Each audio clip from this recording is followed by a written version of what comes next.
Hi, my name's Sina and welcome to another episode of the Millennial Entrepreneur podcast, a podcast that discovers the motivations and uncovers the journeys of the most inspirational young entrepreneurs. In this episode, I spoke to Ben Fisher, who went from studying physics with his sights set on working within the defense industry to founding an app in beauty. He talks about how finding out his final year project at university was bought for £40 million and how it was a massive motivation to overcome his imposter syndrome. Be sure to subscribe to the podcast because we've got some amazing guests coming up, and if you haven't already checked out our first episode, it was a great one, so yeah, be sure to go back and listen. Don't forget to leave a 5-star rating and a review because it really does help us out. Alright, let's get on with the episode. So I'd love to talk to you about kind of your journey early on. So you obviously went to university and you started your business after you worked for a few months, I think, for a few years, and then So if you wouldn't mind just talking about that. Yeah, cool. So I think probably the place to start would really be university for me. So as you mentioned, I studied applied physics, and this basically came about when I was at school. I knew I wanted to go to university, and I wanted to do something in further education because it was always kind of reinforced with me with school that you needed further education to do what you wanted to do later on in life and to kind of present yourself as an employable person. So I picked applied physics, one, because I thought it would be challenging and I thought it would be interesting, and two, because I thought the skills that I would get would be beneficial later in life, even though I didn't know exactly what I wanted to do. So basically started physics, and then while I was there, what kind of differentiated it with the applied part was a lot of the stuff we were doing was about how to apply physics to businesses, or how to make products, or how to solve problems. So I ended up doing quite a few projects there, which were essentially, we have a problem, we need to solve it, and a lot of them were military based. So in second year, I built a system with my team, all friends of mine at uni, and it was a gunfire detection system. And the whole idea was if a vehicle or individuals are getting shot at by a sniper, it'll be able to triangulate where that gunfire is coming from, the angle of elevation, the distance away, and then it will be able to either output that data visually, like in a heads-up display or within a car, saying the direction of fire, kind of like you get on COD or Halo when you're getting shot at, or it'll be able to plug into a automated like weapon system that'll be able to return fire. So from that, then I did in my third year, I did my final year project with DSTL, and struggled big time with that. Probably the hardest thing I've ever done in my life, but got it working in the end, pretty much on the 11th hour before hand-in. And then, kind of went into sales after and didn't hear anything about that. And then, that was when I was started to think that if I'm going to start a company, I need to diversify my skill set. So I'd done some development work, I'd done project work, I hadn't done any sales. I didn't really know how that worked. So that's why I went into that. And it was while working at that company doing tech recruitment in Berlin that I found out that my final year project was used as part of a government stimulus package for the Ministry of Defense. And it ended up going for 40 million through LinkedIn. So I resigned that day and then started taking Bu, which I started a couple of months earlier, a lot more seriously. That's a really interesting story. It's really probably unique. I haven't heard a similar story to that before, where someone goes from defense, guns and missiles, into the hairdressing and stylist industry. That's very, very unique. I have loads of questions about that, but firstly, what kind of like similarities? What did you learn from doing all of that stuff at university and then taking it on board? Like, why was that good for starting Bu? Yeah, so I think really one of the biggest lessons I ever got or one of the most important lessons for me that I really took from university was one of my first ever lectures that I had. And basically the whole premise of the lecture was to get us comfortable with making assumptions and making accurate assumptions. So we spent maybe 3 hours trying to solve questions that seemed absolutely ridiculous. So Things like what is the possibility of life within distance, how many stars are there in the sky, how many grains of sand are there on Earth, how many piano teachers are there in a city in America, like really abstract questions, and kind of getting you familiar with the concept of being comfortable making assumptions for which you can then form a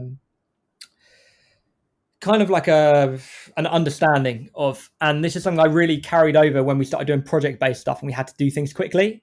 So from that, I think one of the big key things I took on board was it's good to make assumptions. If you can do 90% of the product and 10% of the work, 100% do that and just test. And that's kind of really helped me, I think, develop into what I'm doing now with an early stage startup where you have to make decisions quickly. If you have an idea and you think it's a good idea, you just got to stick to it. And then you can test it and find out if it's working or not and adapt it, as opposed to kind of being scared of making these decisions. Yeah, definitely. I definitely agree with you. Just before we kind of jump into what Vue is, so everyone can kind of understand what the actual app does. Just a very short question: how did it feel when I assume that you were reading it on your phone or your laptop or whatever, when you read on LinkedIn that your final year project actually was it sold for 40 million? Did it get funded for 40 million? Yeah, it's a bit of a shock, to be honest. So yeah, no, I was actually at work, and a lot of the work I did was on LinkedIn. So it was sourcing people, finding companies that we can partner up with, and yeah, it just came up on my news feed, and it was basically like, as you can imagine, someone on stage talking about it, talking about the different bits of project, and yeah, they were speaking about my one, and essentially the whole idea of the project I did. They had an issue where when they had soldiers going into a battle zone, a lot of the warfare at the time was asymmetrical with Afghanistan and Iraq. So what would happen is the insurgents would put bombs down, and then rather than try and kill people and maim people with the bombs, what it would do is it would create a atmosphere that was more suitable for their kind of warfare. So friendly soldiers would go in, they'll put in a electromagnetic jammer, which would stop the bomb being detonated with either phones or quite commonly they're using garage clickers.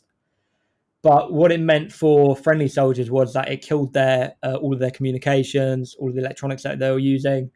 So they basically said, how can we make a system that would work around this? So I built a system that worked. And it was weird, actually. I had a really vague spec because they weren't allowed to disclose too much because I couldn't get military clearance for it. So I had a really vague spec, but ended up finding an article to do with how submarines transmit Wi-Fi. And they use ultrasound because electromagnetic waves basically get killed in salt water. So they use ultrasound to transmit Wi-Fi and internet and communications down to submarines. So I did a similar system to work for soldiers and vehicles within a like short-range battle space. So yeah, but I mean, the actual finding of it, yeah, I think it's probably the best thing that's ever happened to me though, because until then I didn't really have any validation that I could start something on my own and I could build something of value. And I always thought, like, I Yeah. don't know, what if this is a good idea, but I never had anything that really pushed me to take it. So as soon as I saw that was all the validation I needed. And I was a couple of weeks into starting Vue at the time, like just here and there, a couple of hours a day. And I thought, you know what, let's just go for it. Let's see what we can do. Yeah, I think we'll probably talk about this a little bit later, but Yeah, how important was that sort of like confidence injection into you at because I assume you were quite young at this stage, very early 20s, yeah, um, where you kind of thought, hang on, I can do more than this. I can actually go out and yeah. not, my age my age isn't just a number. It's not, it's not an excuse for me. I can go out and actually start something myself that can provide value.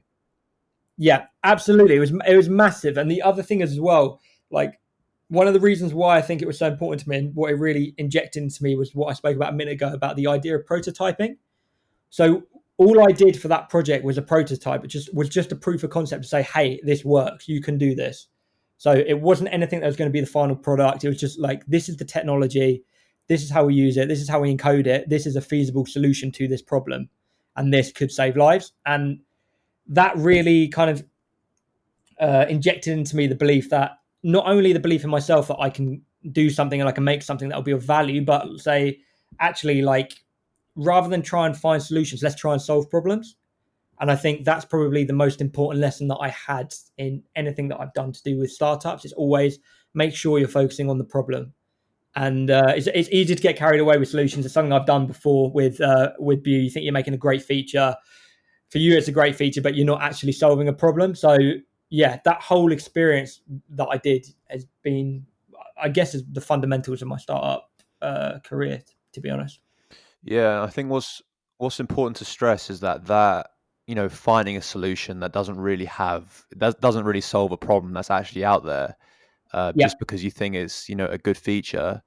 That's a yeah, really important thing to highlight. That I think a lot of people, especially young entrepreneurs in the beginning of their journey, they very much focus on what would they like to see, and they don't really focus on a wider sort of, is there actually a problem here, and yeah, actually understand the exactly. problem from the core. Yeah, That's something that I think I've definitely found out through my journey, and as you've said, that you found out through yours as well also. yeah, So yeah, I just wanted to stress that even more. So kind of circling back to your app a bit more, how did you kind of test stuff? Because you talked about testing before, like testing assumptions. Well, actually, yeah. before we talk about that, why don't you actually tell everyone what your app does and how it kind of helps people? Um, yeah, just give kind of a lowdown elevator pitch. What is Vue before we talk about that?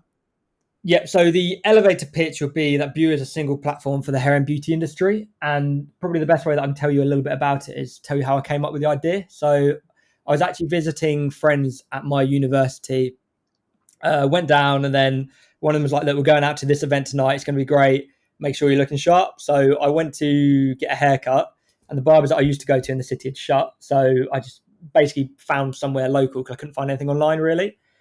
And yeah, regretted it massively. Like my hair was awful. Friends were all laughing. I was like, there's got to be a better way.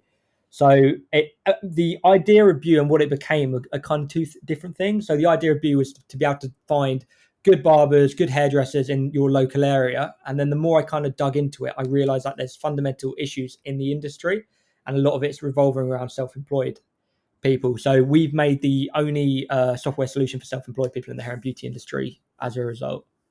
Yeah, I think there's definitely a problem there, for sure, and I think it's definitely like, if you finding a new barber Yep. as a man is so Yeah. stressful.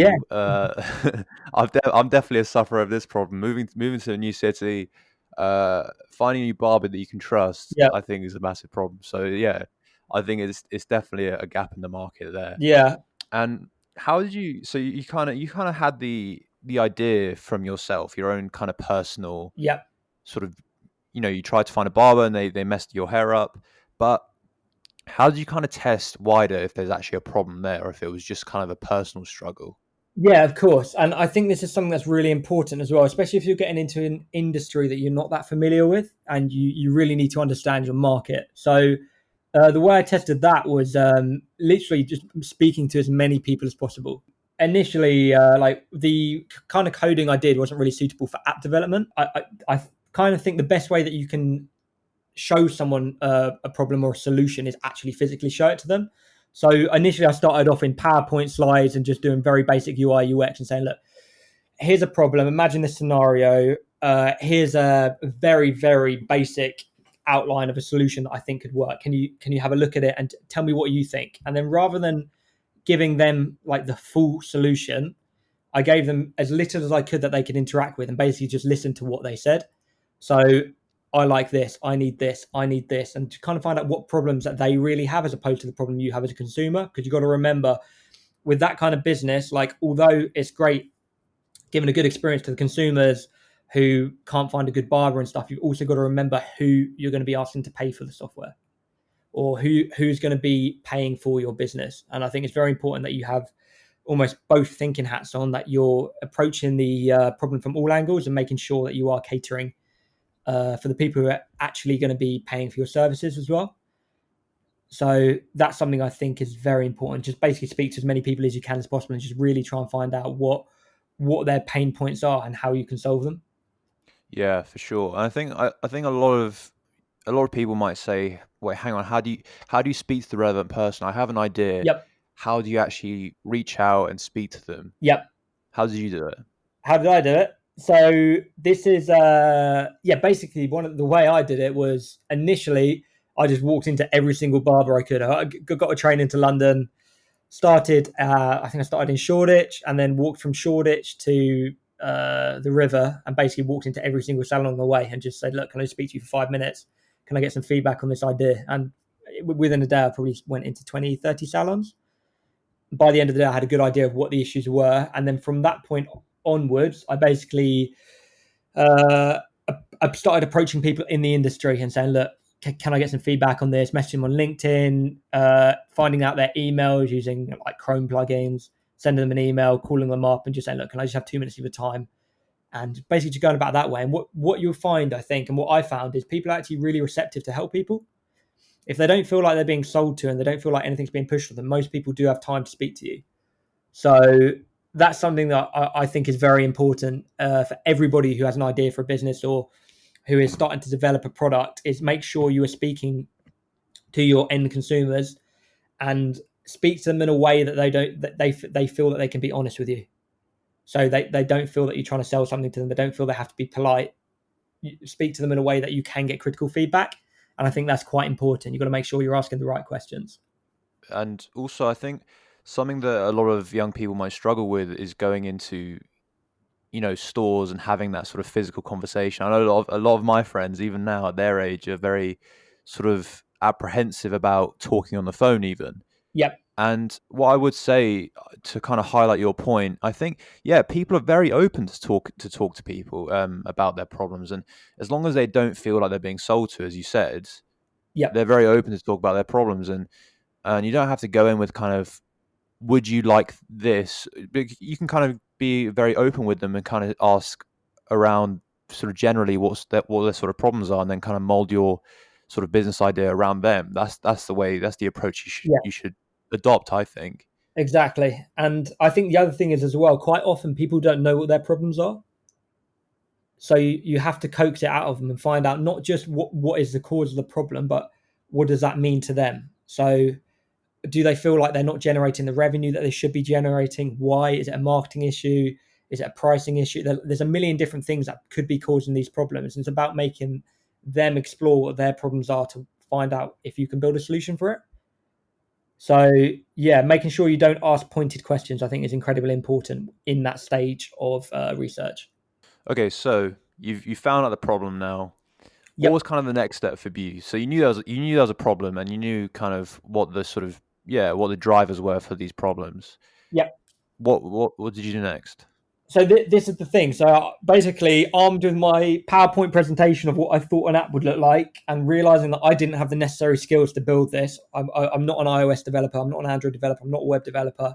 I realized that I had to assemble a team that could help me on this journey, and two, make sure I had the right people on board. So I actually approached a friend of mine that I went to school with, that I've known since I was probably about 11. Good friend of mine, and said, "Look, what do you think of this idea?" Told him about it. He's like, "Yeah, sounds great." Started working on it, and then what we quickly realized, to develop we could build an MVP, we could show people what they needed, but to develop something with the features required for them to use it as a standalone software solution within a salon, um, a basic MVP is not going to do it. So we basically started looking at, right, rather than thinking about what is the problem that we're solving now, we said, hang on a minute, where do we want to be in 2 years time? Like we've got an idea of what could work. What will this product look like in 2 years time? What will it look like in a year's time? What will it look like in 6 months time? And rather than trying to solve a problem for tomorrow, we're trying to solve a problem for then. So we kind of focused our resources on making sure that we had a very, very good understanding of the market and also of the working conditions in the market. And then we built out a very thorough prototype, which we used to get funding, which then we used to build the kind of the first release of our application. So we went that route as opposed to starting development first and then seeing if we could attract users. And what do you think that was the correct step in kind of retrospect? Do you think that's, if you were to start it again, Yeah. do you think for people starting their own app, do you think that's the correct step to take? 90% of the time, I would say no. And the other thing is as well, like for us at that time, it was because of our skill set and what we were trying to achieve and what we thought we needed to do to get there. However, I think something that I could have benefited more from is I mentioned prototyping. Like I wish that was ingrained with me as heavily as it is now back then, because I feel that prototyping everything quickly and eliminating assumptions quickly is the most important thing you can do. Because even if you do decide to go that route, what it can help prevent is feature creep, and feature creep is expensive and it takes time. And since then, I think I've learned a lot to do with how to prototype quickly, how to test new ideas, how to split test when making development decisions. That would have benefited me a lot back then. And there's a few books I read probably just after that point, which I wish I read 6 months before, because it probably would have saved us quite a bit of money in the early stages. What books were they? Off the top of my head, 0 to 1 by Peter Thiel. That's a good book. But Sprint by is it Jake Knapp? So the guy from Google Ventures is basically about how to implement Sprint and build out ideas in a few days. That was really, really helpful actually. And the Lean Startup was another good book, I think. And those three kind of form my Bibles of the startup scene, I guess, for me anyway. Though I'm super keen to hear about any recommendations you might have. No, yeah, I think lean startup is something that I think that's kind of a fundamental one that because it's still, the frameworks and things, they're still being used today and very widely used as well. I've been to quite a few hackathons and events like that where it's always being used. So I think if you get a good understanding of that, uh, I think that's a really good source to use. What do you think? Yeah, absolutely. And since I've been doing some mentoring and stuff, the first thing I always say is that before you start anything, just read those books. Read those books. It will solve 90% of the questions you have, and then anything else after that, you at least have some kind of framework to work with. Because I think that's another thing that's very difficult in the beginning is finding out how you should be working and how you should be structuring those early months.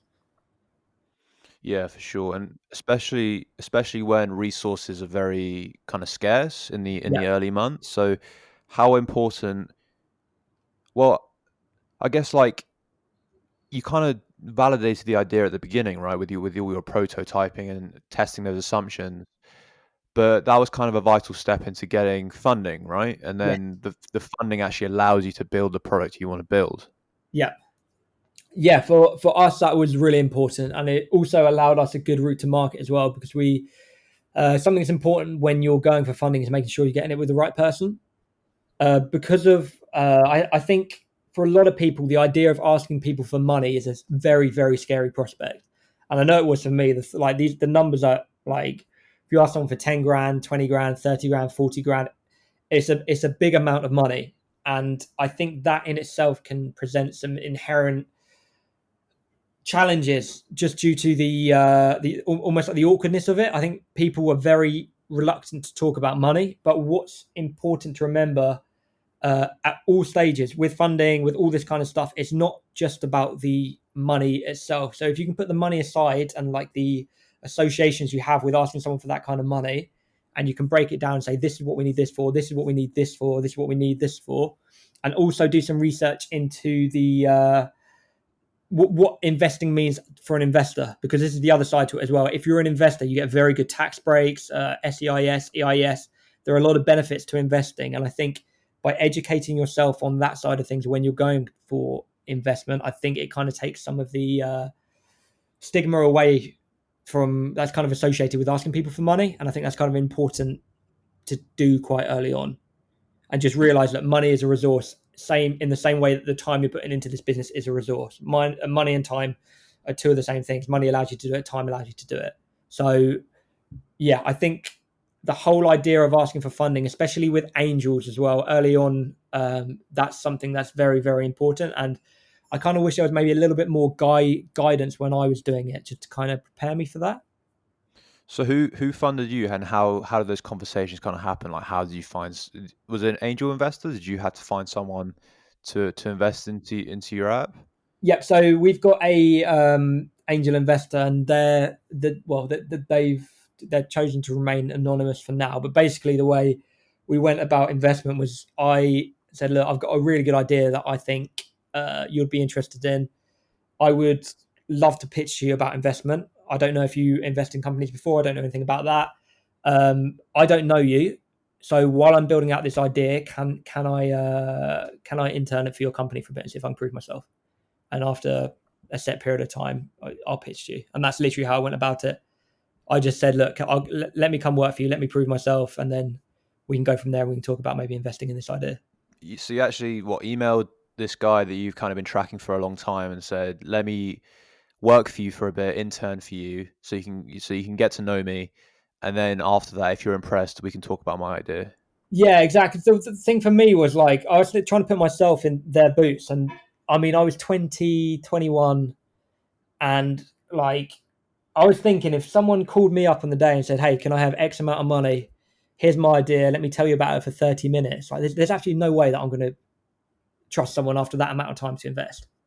No way. And maybe that's just me, but for me, I think it's important. One, for me as a who was looking for investment, it's important I got investment from the right person.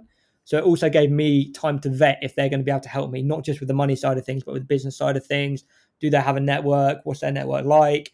How will that impact us down the road? And it's all this kind of bits that goes alongside the actual monetary value of the investment. I think is really important. So trying to build a relationship before you go for it, for me, it worked very well, and I think that's probably important for a lot of other people too. Okay, so post funding, um, yeah, what were your kind of like first? Because obviously you get funding, and it's kind of a very exciting process, and you think this kind of funding will last forever. But you have to be very resourceful. You still have to work lean, and so Yeah. kind of what was the experience after funding? Did you kind of think, oh, we've got loads of money now, we can kind of do as much, we can do loads that we want to do? Yeah. So this is basically we went into funding. We're saying, hey, we need this. This is our prototype. With this, we'll build out the tech. And what the route that we chose to go down was to outsource some of the work. So and this is something that I feel we learned a lot from. And unfortunately, it stung us in the beginning, but you can also have very good experiences with it too, which we've had since. So we essentially, yeah, well, if you put yourself in that shoes, I mean, trying to find someone to outsource with is a scary prospect because we didn't really have links to that industry. So we were essentially putting messages out there saying, hey, look, we need to get this product built. We looked at the obvious places for outsourcing to keep costs down. So Eastern Europe, India, and ended up settling with a company in India who we chose to do our work with. And I mean, it all started pretty well. It was moving quite nicely, and then suddenly things started just to break down a little bit. Communication started breaking down, and then they kept missing the deadlines, and we realized, hang on a minute, this isn't a good situation to be in. And then thankfully, one of the guys that actually was working on our team as a project manager said, hey, look, I want to give you a heads up. The people that run this company are being very shady. I think they've been copying some of your code bases and trying to sell what they're developing for you to other companies. So, I mean, that was a shock for us. And then obviously, Oh, really? yeah, when you're starting out, I mean, that is a scary thought. Like, hang on a minute, we put all this work in, all this money in, and someone's going to they're going to basically sell it for half the price to another company who's going to be competing with us. So that was a big lesson early on. Like, if you are going to be outsourcing, make sure you're outsourcing with the right people because there's a reason why there's a stigma with it. And I think, unfortunately, there's a few companies that ruin it for a lot of people and it caused that stigma to stick. So we had an awful experience at the beginning, but luckily, due to the guy on our team who raised the flag with us and let us know and actually showed us all the stuff, we managed to get our code out there, get the money out of there as well. And then we ended up partnering up with he got hired by another company. He left and got hired by another company, and since then been working with them, and the experience has been brilliant. So yeah, that's kind of what we did post funding. And then also we did a lot to do with marketing. So a lot of exhibitions, started to build up our brand presence. And this kind of helped us to further validate our idea because we were doing exhibitions where there'd be 30, 40,000 barbers and hairdressers all in the same room. We were talking to hundreds of people a day saying, hey, what do you think of this? What do you think of this? We'll take that feedback back, start building it out and then start onboarding these clients. So it allowed us to, one, refine the product and two, sell at the same time, which again I think is very helpful. I think like I hate being sold to personally. I think sales calls are the most frustrating thing. So if you can do it in a way that you're trying to solve problems for people, they're much more receptive. So that was always kind of our objective when we were trying to sell our products and also trying to refine what we were selling. Before we kind of move on to kind of you as a person, What Yep. was your kind of biggest challenge in the whole, starting view and kind of where you are right now? Um, it depends really. I think startups are hard. Starting a business is hard, like hard work, hard graft, and it's full of highs and lows. It literally is like, I think everyone says it that's done it. You have the highest highs and the lowest lows. And two of the things that I found most difficult, one on a personal level was like almost the feel of like you're sacrificing a lot. You put all your time into it, all your money into it. Like you were committed 120% to building out this concept. And the hard part for me at first was one, kind of validating myself. I when I first started, I definitely had a pretty bad case of imposter syndrome. So the idea that like you're not worthy to be doing what you're doing, and people shouldn't be listening to you. Should I start this company? Is that a bad idea? Like all these thoughts creep into your head, and I think it's really important to when you start thinking about them, just say, hang on a minute, what was I thinking the day I came up with this? What caused me to validate this? Why have I done this? And just try and break it down a logical way so you can until you get comfortable talking about it. So, and that's something a lot of people that in the industry that I spoke to said they struggled with. Imposter syndrome is like pretty tough when you're starting out. So that would probably be one of the big things. The other thing is just the social side of it. Like you do make a lot of sacrifices. So seeing your friends go on holiday a couple of times a year when you're pouring your money back into the business is tough. Like that side of things is hard as well. So I think these are probably obviously you have all the challenges that come with working, actually problems to solve. That's all tough, but it's more the other parts that I found it more difficult, the sacrifices and the personal side of things, because it's a lonely place. Yeah, yeah, for sure. Which is why it was good that you kind of gathered a team early on, because Yeah, a lot of like solo founders, they come up against that problem, and as you say, the lows are very low, and it can be very difficult for a solo founder because they don't have a team to share that with. yeah, Um, so the whole like imposter syndrome is, I think, is massively common yeah, with everyone, but especially for younger people as well, yeah, because they don't really have the experience to kind of fall back on and to validate their sort of, oh wait, no, I can actually do this. So yeah. how do you kind of like overcome the imposter syndrome? I think for me anyway, like I think what it was the feeling that I had was like, look, my background was in physics. I'm educated in physics. I'm going into like almost like the app tech side of the industry, which is a different field to what I've been doing. I didn't have I hadn't done any marketing.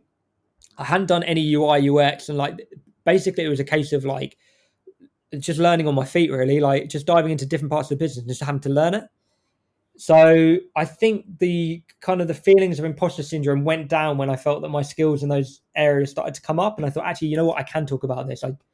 I'm not just kind of like BSing my way through it. Like I do understand what I'm talking about, and I think it kind of it subsides over time as you get more invested in the project. So yeah, it's difficult, and I don't think there's a clear way to get over it and to get comfortable with it, because I think it's a very natural thing to think, hang on a minute, is the risk too big that I'm taking? So is the juice worth the squeeze? Like, so it's one of those things. I think it just starts to subside as you move through the milestones in your business, and you start to say, hey, I have achieved this, I have achieved this, we are moving in the right direction, our KPIs are looking correct, like all these different little things, and it just starts to go away really until you're comfortable with it. But yeah, I don't think there's a key way to get over it. It's just more a case of being more comfortable with what you're doing, and for me that came through experience. Do you still feel it from time to time? Yeah, I mean, yeah, of course. Like you go into new situations and you think, hang on a minute, how have I come up here? So the one situation with me, we were approached by one of the largest salon chains in the UK. They were like, hey, we'd like to use your platform. And for me, I was like I know nothing about enterprise software, nothing. Like the kind of software platforms that they'll use, and the amount of bookings they'll have a minute is insane. So this was a completely new world to me, but the fundamentals of the business were still the same. It's scalable, it's applicable, and it's just about taking a step back and realizing, hang on a minute, people are speaking to you because they see value in what you're doing, or they see value in the product that you've created. So once that starts to happen, I think yeah, I think it does subside. But of course, that you're always going to get challenged. You're always going to feel a little bit uncomfortable, and it can creep back in those situations. But yeah, it's just about almost like reassuring yourself why you're doing it, why it's the right decision to be doing it, why you started in the first place. It's always kind of helped me deal with it anyway.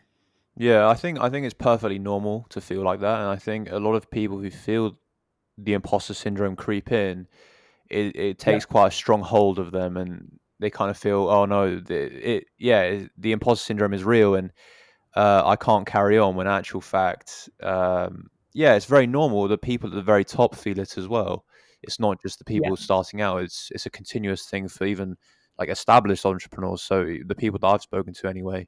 So yeah, it's a very normal thing, and it's great to talk about. I think to make it normalized. Yeah, let's move on from you into to you more personally. And so you went to university and you got your job. Were you always a an entrepreneur from like did you always know you wanted to start your own thing or Yeah, I've always been interested in building things. Like always, since I was a kid, I liked like building things. So like started out on Lego, got into Meccano, whatever that kind of stuff. And then when I went to university, I really liked the project based stuff. So I really like the idea of saying, "Hey, this is a problem. How can we solve it? What do the solutions look like? And then how will people receive it?"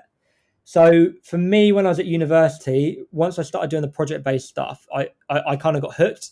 So I remember in my final year, I used to have a just like a little A5 notebook, and at that point, I was like, right, I want to start. I want to go and start something. I want to build something. I want to start a company. And whenever I had an idea, because I was doing all the stuff I was doing was theoretical, it was physics based, it was building things. I thought I needed to get a bit more business acumen. So I would think of an idea and then I'd write a business plan for it. And that was a way for me to kind of work out what I needed to do. So I never really had any training on that. I never did any business studies at school or anything. So it was something I think I wanted to do without realizing it until I was actually building stuff, if that makes sense. It's funny because I never think of myself as an entrepreneur. I find, like for some reason I don't know why I just find it a little bit cringy. Like I never think of myself like I'm going to be an entrepreneur. I want to do this. I think of myself as hey, I like solving problems. I like building things. That's how I see it. So, but yeah, it's just one of those things. Really, it's like for me, the reason I got into it was just because I like solving problems and I like building things. And then I realized I'm really passionate about early stage businesses. So from then, I got into doing a little bit of mentoring, consulting, that kind of stuff, and helping people on project basis. So yeah, I guess that was the reason for me. It was never like, oh, I want to be a CEO. I want to be seen as a company founder. It was just a case of I wanted to get stuck in and make something. If that makes sense. yeah, I think what's cool about you is that you've actually taken all that motivation and all that kind of journey that you've learned and matured from, and you're actually giving that back and teaching people online how to start their own thing, especially during times like this where everyone's quarantined, they've got loads of time on their hands, and they want to start their own project but they don't know where to start. And yeah, so starting is I think the big problem. Yeah. So how do you kind of come in and help them with that? So yeah, this is the thing. I mean, this whole I'm not sure when you're putting this podcast out, but the coronavirus situation that we find ourselves in now is obviously not the best market really for a hair and beauty company. So luckily for us, we're a tech company, so we can scale back a little bit. But in that time, I've realized actually I'm being approached by so many people saying, hang on a minute, can I just get a little bit of advice about what you're doing for your company? Can we chat about it?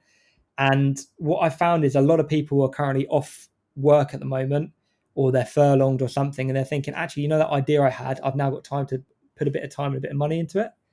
So what I've been doing, or well, what I'm starting to do now is I've built or I'm currently filming at the moment a video series in which I will basically build a company in a week using the lean principles. And this came about because my sister, she had a successful tutoring company, and then when lockdown happened, that was it. Her business was destroyed. And being self-employed and having under 3 years worth of profits to show for it, she couldn't get any money. So she wasn't supported by the government or anything like that. So she had to adapt quickly. So I said to her, look, let's see what we can do. Let's see if we can change your business to make it work in this current climate. And it went from her doing tutoring. Now she's got a website where it's basically an online marketplace for lessons to keep education up. And it's not just for her tutoring, that's with different subjects, different the sciences, maths, and a mixture of paid and free content. And we built that out within a week. So I showed that to some of my friends. Are like, can you help me do this? So now I'm in the process of making a video series to kind of show how I did that and how you can structure it so you can go from an idea or a problem to a product within a week. Yeah, I think that's something that people don't realize, that if you do go sort of 100% on just starting one thing, you can build Yeah, stuff out very quickly nowadays. And the yeah, luxury of the internet that we've grown up with allows us to do that. And yeah, being in this time, I know a lot of people are kind of scared, and it's not a very nice time, but it's very much a big opportunity for people who've always wanted to start their own thing, and as a side hustle perhaps. So yeah, I think yeah, it's like a perfect time for people that we probably won't get this opportunity. Uh, I don't know, in our lifetimes probably. yeah. This is the thing. I think, I mean, it's awful what's happened, but also the displacement and the what it's caused has probably presented the biggest opportunity. Well, definitely for as long as I can remember, for sure, because there are so many problems that need solving at the moment, and people are desperate to get solutions. So I think for anyone that's feeling very disheartened about this situation, who may have lost their job, think of it like, although it is awful, think about actually what can I do, what problems can I solve, and maybe you might be able to find a business in it. So your friends that come to you for advice on like how to start their own sort of side hustles, I'm guessing. What's the most sort of like common, and I guess a lot of people might ask, what's the easiest sort of side hustle to start in this time? I think the easiest startup side hustle to start is what interests you. Like what do you like? What do you like doing? I think that's the thing. If people are starting with side hustles, I think they've got to really, it's got to be something they're passionate about. If you can make money from your hobby, what would that be? What is your hobby? What are your interests? Because there will be other people that share your interests, there are other people that share your passions, and there'll probably be a way to monetize it. So I think really the most important thing is to look in yourself and see, actually, am I starting a company to start a company? Or am I doing it because I feel actually this is something I'm passionate about? I want to build something. I want to see this service being offered. I would benefit from this service. I think they're the questions that should be really, you should really be asking if that is the route you're going down, as opposed to saying, I'm going to start a company. If that makes any sense. Yeah, no, it definitely makes sense. And it's something that, yeah, you should definitely aim for something that does make you happy, and then testing that side hustle out. Yeah. In this time, eventually, perhaps, maybe in the future, you could work on that full time if it does provide an income. Because I know at the beginning it might not provide that income. So yeah, massively important point. Yeah, and that's one of the things as well that I'm going to be going on is one about how to validate the ideas, two to make sure they are the right ideas, three testing, then also what I haven't written all the videos yet, but one of the things that I think would benefit a lot of people and has benefited a lot of people that I've spoken to is, which tools am I using to do the different things? How do you automate your marketing? How do you produce like professional grade marketing quickly? And 90% of the tools out there are free. Like people are amazed when I show them, hey, just go to this, you can do it in this, you can do it in all different formats, you can automate it for your Facebook, Instagram. You can start getting analytics on this, you can work out your cost per acquisition this way. And like a lot of it's quite simple. It's just it helps to have your hand held a little bit and get shown how to use it in the first place. And from there you can just kind of take it and fly with it. But yeah, I think that's another thing as well. Where we are at the moment, like there are so many solutions with technology that actually the barrier to entry in terms of what skills you need isn't that high at the moment, and most people have them from their day to day lives of what they're doing on their phone. Like that, they pretty much already have all the skills, and they never probably thought about graphic design, and yeah, that side of thing isn't as difficult. And I think that puts a lot of people off. Yeah, there's so much. It's crazy, actually, if you think about it, how much resource is out there right now, and how much of it has kind of been there within the last. It's only been put there within the last sort of like 20 years. Yeah, It's crazy. Like you could become an expert in something pretty much in a few days. There's so many courses, free courses as well, YouTube videos, audiobooks. You can become an expert in something very quickly, yeah. whatever age you are. And it's yeah, that's again highlighting how amazing the internet is, and how at this time it could be very beneficial for you. Yeah, I think one of the biggest things that I've seen from that was it's a newish thing as well. Well, it's been around for a few years, but one place that you can look for that is with graphic design. So previously, you pretty much had to be skilled in Photoshop, Illustrator, something like that, to be able to produce good graphic design for whatever kind of products you're going to do. And now you've got companies like Canva, and it's literally drag and drop. All the presets are there. Your Dojo to make Instagram content, and it takes seconds. Like, to make production quality videos for your marketing takes seconds, where it would have taken a couple of days a couple of years ago. And I think that really is where people are like, actually, this side of things isn't so hard. And I almost go in the other direction. I say, look, don't even worry about being an expert. Try and learn 10% that allows you to do 90% of the stuff. And if you can do that, you can get the skills in all different aspects of running a business, whether it's sales, whether it's marketing, whether it's prototyping, whether it's building out designs, whether it's speaking to customers, all these kind of things. You can just scrape the best parts from each of the different aspects of every business. And I think you can do a lot more than you realize in the early stages. And I think that's something that's really important to reinforce to people and show them how to do it. Yeah, I mean, the approach that you're probably talking about is just learn the basics. So the 10% that you said, and then the rest will kind of come either through doing and through those, talking to people and stuff like that, right? Yeah, exactly. I mean, if you try and make, for say, for example, let's use Canva again. If you want to, like, I learned Photoshop because at the time I kind of had to learn it to do a lot of the design stuff I was doing. But if you take Canva, you can build something in literally 2 or 3 minutes, and then you can post to all of your social channels. That would take probably 4 hours in Photoshop. And that's 4 hours after you've learned how to use Photoshop. With Canva, it's just drag and drop. It's just there. So Yeah, you don't need to learn those skills anymore. And everything that you need for things like that, it's already there. You already know how to do it. If you're using apps, if you're using a laptop, you already know how to do it. And that's the thing that I think would have been beneficial. Maybe I'm a bit out of touch now. I'm a bit older, so I don't know what they're teaching at school. But if they told me at school that I can make professional grade marketing after spending an hour in a program, or if I can analyze my sales channels just using Google Analytics to work out my cost per acquisition, they talked about these kind of things that are beneficial when you're trying to run a company. Like, I really feel that this is kind of the gaps in education that are being missed out at the moment, and that people would benefit a lot from. yeah, for sure. So if anyone listening is actually really interested in utilizing their time more efficiently and wanting to start that side hustle that they've been wanting to start for ages, do check out Ben's channel, and he can definitely provide you, guidance on starting your own thing. And also, don't forget to check out Bu as well. Once we can all go outside and get our haircuts that we've all wanted to have for a long time. So yeah, thanks for joining me on this podcast, Ben. Thank you so much. Yeah, I really appreciate it. So, yeah, go get your haircuts all on Bu, and check out Problem to Product on YouTube. That will be launching in the next couple of weeks. Thanks for listening to this episode of the Millennial Entrepreneur podcast. I hope you did enjoy it. If you did, we'd really appreciate a 5-star rating along with a review, as it really does help us out. Be sure to also check out Ben's at Bu if you are looking for a haircut. And also, if you do want to start a side hustle, his channel is really useful. So be sure to check that out, as it would be really valuable. I've been Sina Sadzada. See you in the next episode.